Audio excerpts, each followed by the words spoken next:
And from the west, where Salt Lake City got around 3 to 4 inches of snow. This has been a quiet winter in Salt Lake, where less than 20 inches of snow has fallen. And a different story, it's a different story in the mountains, where yesterday's storm dumped up to 30 inches of snow in just 18 hours. And all that snow triggered an avalanche, trapping several cars.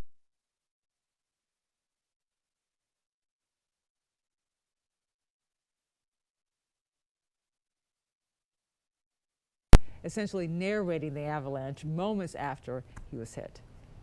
Dude, we just got hit by an avalanche. Stuck in their truck just moments after an avalanche partially buries several cars. It just got pushed us and pushed those cars up and out. All the way from the other side. Raw emotions coming out as to what just happened starts to sink in. That is insane. I can't even open my car door. Able to get out, here's the play-by-play of what happened. Trying to drive out of here after an epic day in the powder by an avalanche. I'm sitting in the passenger seat. All of a sudden, I flinch because we just get hit by snow. Something, yeah. We can't see anything. Nothing. And our windshield, nothing on my side. Snow all the way up to the window. And the Jeep in front of us is pushed probably, what, 20 yeah. feet that way? Yeah. Let's take a look at that. There's our truck. Just buried on this side. Crews arrived to help start digging the cars out. That's where our truck was, right there, just chilling, just up against that wall. High winds kicked up heavy dust storms in southeast New Mexico and West Texas. Now here's a view from Las Cruces, where dozens of trucks and vehicles waited out the storm at a rest area because I-10 was shut down due to low visibility. Christian Andrade is in El Paso with more on how people there are coping with all that dust. I'm so over it. I'm so over it. I'm ready for March to be gone because all the dust. I'm tired of washing the car every week for this to happen, so. Well, this weather is crazy. I don't like it because you cannot do anything. Oh, dude, it's bad, man. Really bad. Everyone I spoke with say they've lived in El Paso for quite some time, or even their whole lives. I wanted to see if they thought the weather has been getting better or worse over time. I feel like it's getting worse. Yes. This year's really been bad. This year is actually worse. I've never really seen it like this. Now, I just moved to El Paso about 3 months ago, and I've never really dealt with this kind of dust or wind before. The local El Pasoans I spoke with had some tips for me. Try to get you a mask and stuff, and if you don't have to go outside, it's best to stay inside, man, because like I say, it's bad. You don't have to go to do anything. Stay home, watch TV and get a drink or something and relax. That's simple. That's simple, man.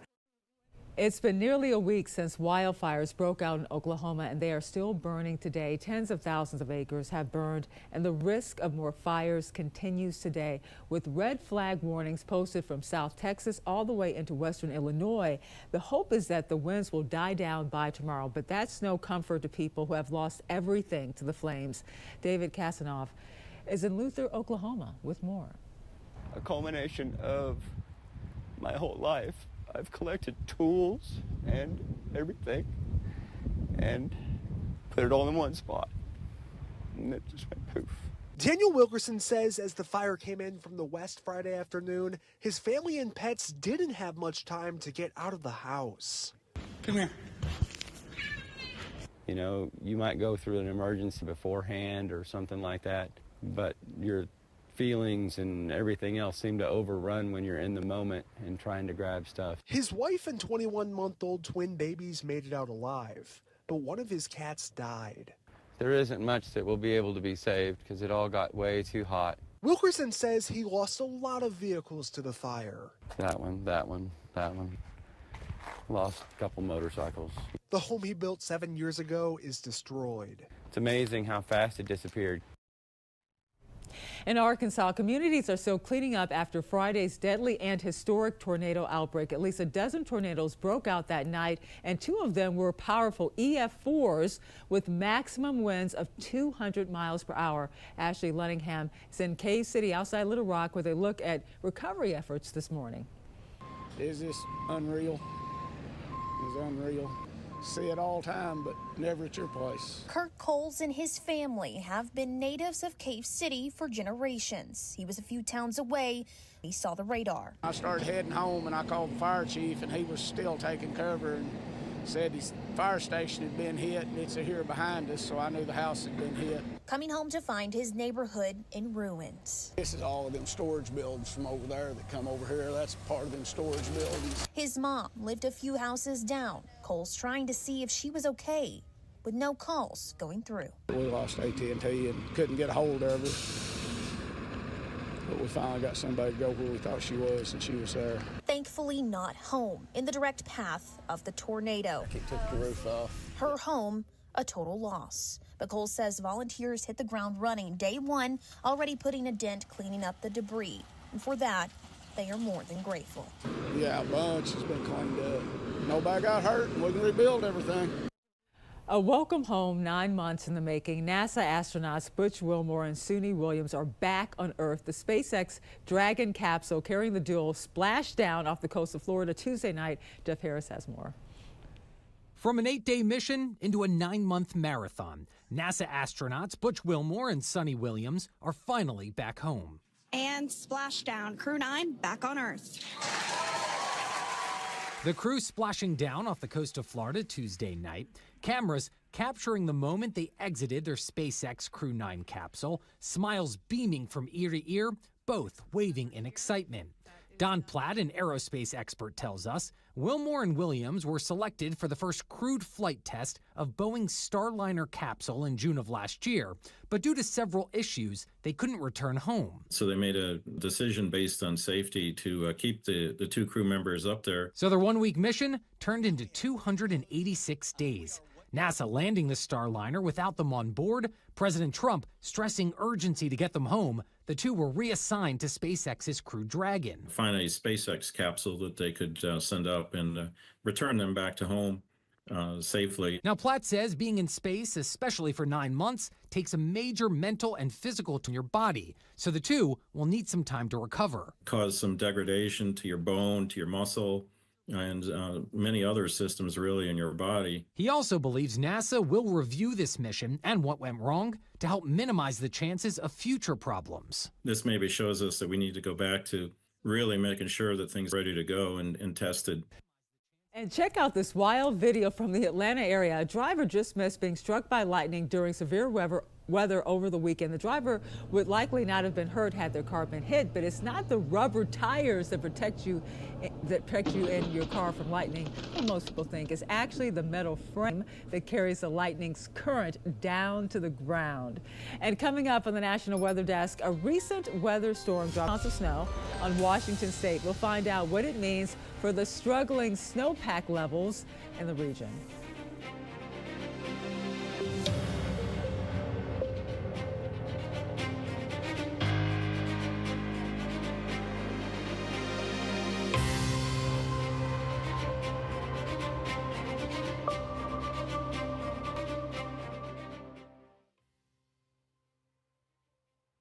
I'm meteorologist Charlie Lopresti with Look at the Northeast. We have a lot of sunshine on the way in the Northeast today. We're starting in the 30s, but look at the wide range in temperatures this afternoon. We should be in the 40s, 50s, 60s, and even some 70s. I think we're warmest in New York and northern New Jersey. Some low clouds move into New England going into Thursday. There might be a hint of drizzle. Our next round of rain moves into the picture late Thursday night and more so Friday. Parts of northern New England will actually see a little bit of snow. I'm Chief Meteorologist Gerard Jabali. Here's a look at the Mid-Atlantic region. We're dry as we move through your Wednesday. Temperatures will be warm and pleasant. We'll get just a few clouds towards your afternoon. Then our next storm system starts to arrive as we get into late Thursday. We'll see Thursday afternoon and evening. Good chances for rain across the entire region. And then behind that system, it will get cooler. Still in the 70s for highs on Wednesday, well above the average. We could get some milder temperatures closer to the coast, but we'll get cooler on the backside by late Thursday night. I'm meteorologist Charlotte Carl. Afternoon high temperatures seasonable or just a little bit above average across the area, 70s and 80s for most of us. High pressure remains settled across most of the southeast. However, we are tracking a frontal boundary developing, moving across parts of Arkansas, Mississippi, and Louisiana for your Wednesday, developing a little bit more shower activity as it moves into Alabama and Georgia for your Thursday overnight hours, and then into the Panhandle that time as well. It'll move through eastern parts of our area by Thursday afternoon.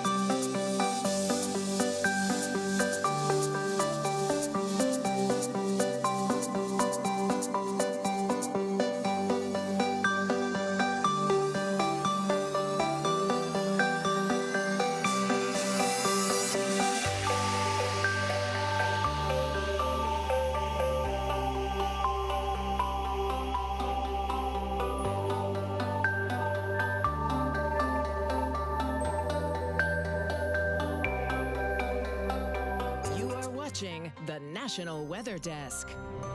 A heartbreaking sight along California's coast. Animals washing ashore in distress, and it's happening now more than ever. Christina Rodriguez spoke with the Marine Mammal Center to find out what could be behind the surge and what beachgoers can do to help. Marine mammals are overwhelmingly being found in distress on beaches. Over 400 animals just last year.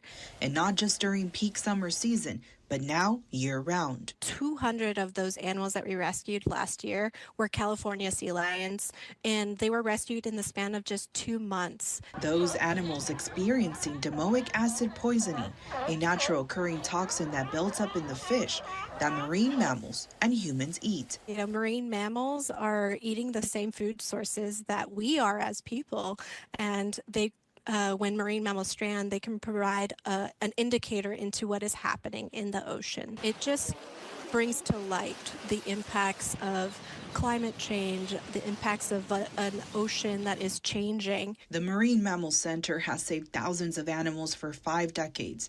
San Luis Obispo Operations Manager Aaliyah Mesa says in recent years, researchers are finding more cases of brain damage and heart failure within sea lions. But that's not all. At least 26% of all the marine mammals that we are responding to have some level of human disturbance prior to rescue. That's people actually touching the animal or poking the animal, or it's people getting too close. Marine scientists say the current health status of ocean life is crucial. The combination of climate change, toxins, and beach disturbance decreases their chance of survival. But you can make a difference by simply keeping your distance and reporting any animals in distress. We can bring them back to our hospital and provide them the care they need and give them a second chance of life. Parts of Wisconsin might be dealing with cold temperatures, but one sure sign of spring has made its way to the state. David Go explains. Nearly every spring, swans break their northward migration with a stop in northeast Wisconsin. And this is something that's, kind of spectacular. And it's in your backyard. The near freezing temperatures make spring seem distant, but on Monday, thousands of swans descended right here into Shiocton, indicating that spring may not actually be too far off. Descending alongside the swans this year were a group of bird enthusiasts and photographers looking for the perfect shot. I like to take the bird in flight pictures.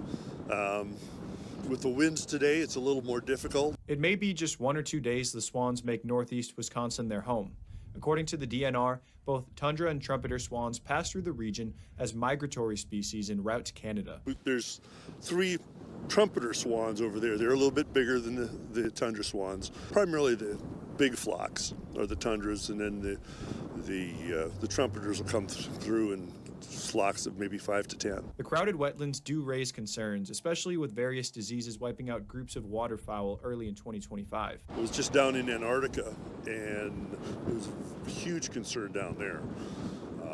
They do have had several cases where colony was just completely wiped out. But even as the swans head north in the coming days, more photo-worthy wildlife will follow their path up north. Waterfowl like this are early, then there'll be shorebirds flying through, and after that, the big songbird migration in May, and that's usually the highlight of the birding year for everyone. They're amazing to see. And I mean, the entire migration.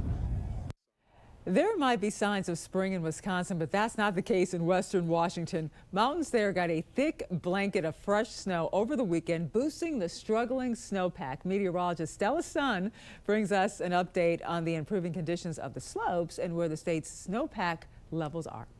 For the last weekend of winter, Mother Nature made sure to let it snow, let it snow, let it snow. The summit at Snoqualmie getting 9 inches over the weekend. Playing hooky, yeah, called in sick to be here, so I don't even care. Sun's out, little slushy. Enjoying the sun and the fresh new snow we got over the weekend. Crystal Mountain and Stevens Pass got around a foot of new snow. Mount Baker getting 28 inches. All this new snow freshening up the slopes. Today it's nice and soft and you can find some spots with some powder, so it's been good. It's amazing. I love it here. Snoqualmie's awesome. The weekend storms also boosting the struggling snowpack. In the state, there are 14 areas where snowpack is measured.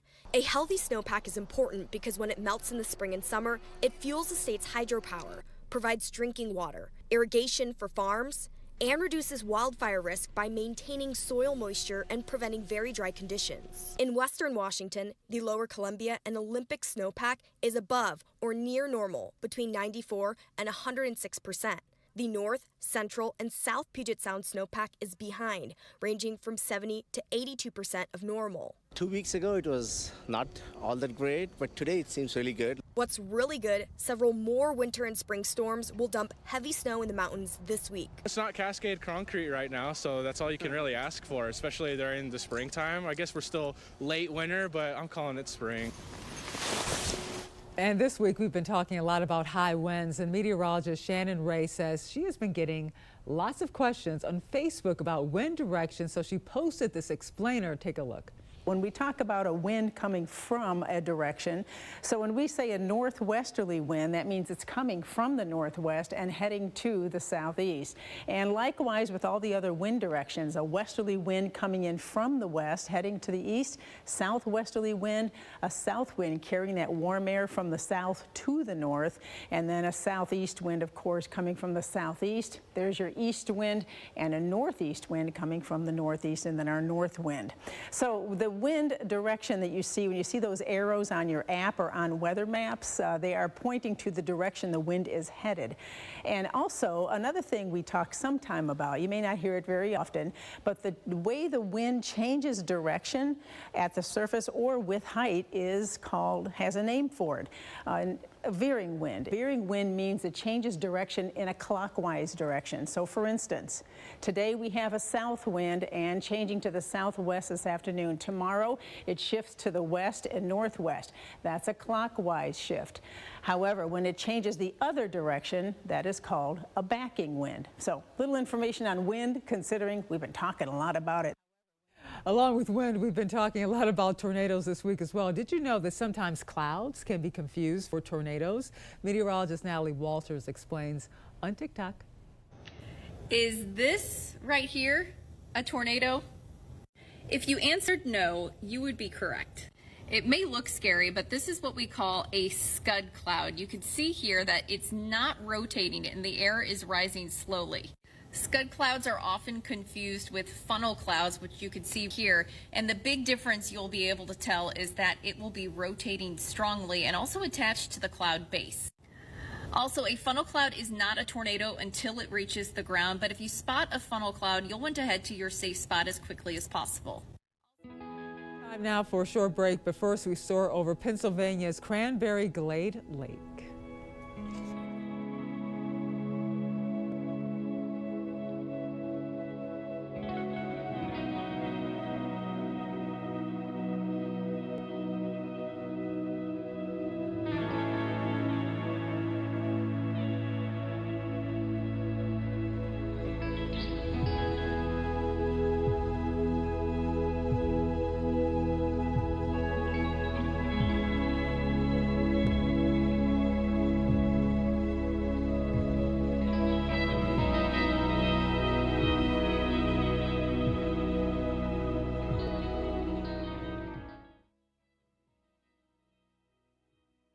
Well, a very good Wednesday morning, everyone. I'm meteorologist Andrew Buck-Michael. Our next weather maker moving its way across the middle part of the Midwest with some accumulating snow for some of us, but then some showers and thunderstorms for Illinois and Indiana for the day today. So we're going to be keeping an eye on this moving its way across the Midwest for the day today, out to the east by tomorrow, and then a little quieter weather heading into your Friday with some on and off rain heading into the weekend.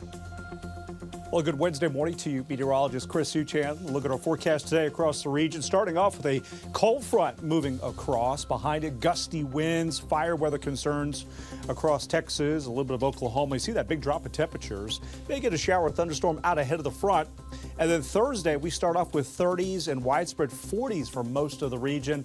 That'll be followed by a sunny day, comfortably cool, a little closer to where we should be, high 60s and 70s.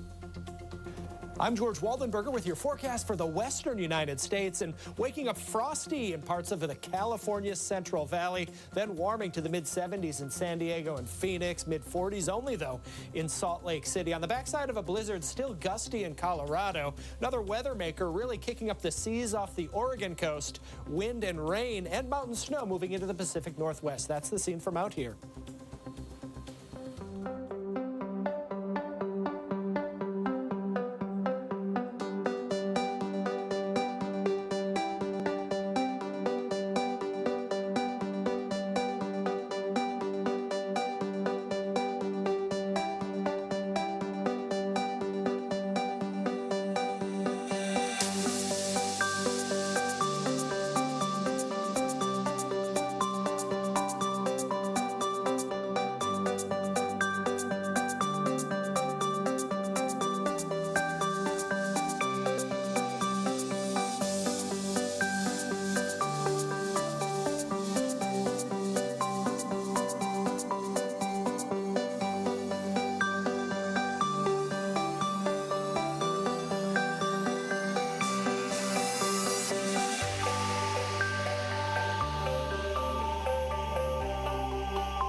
The National Weather Desk.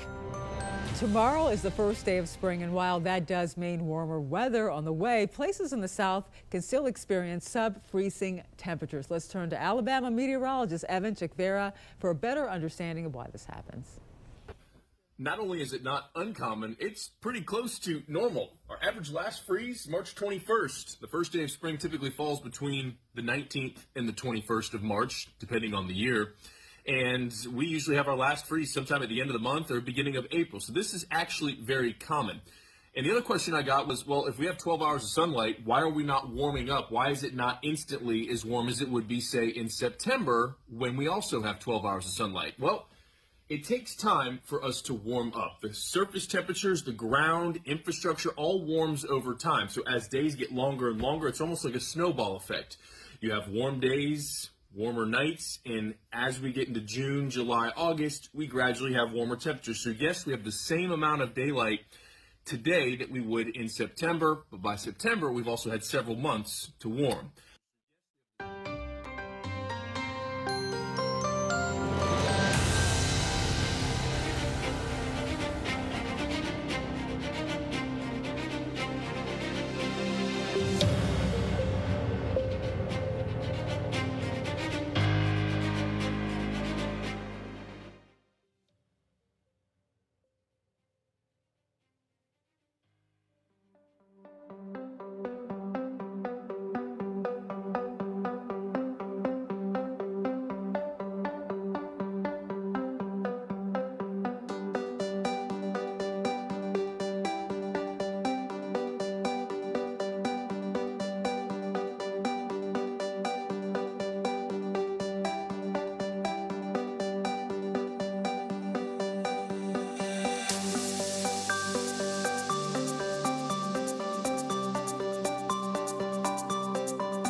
Thank you so much for joining us. I'm Angela Brown. Make it a great day, and we'll see you right back here tomorrow.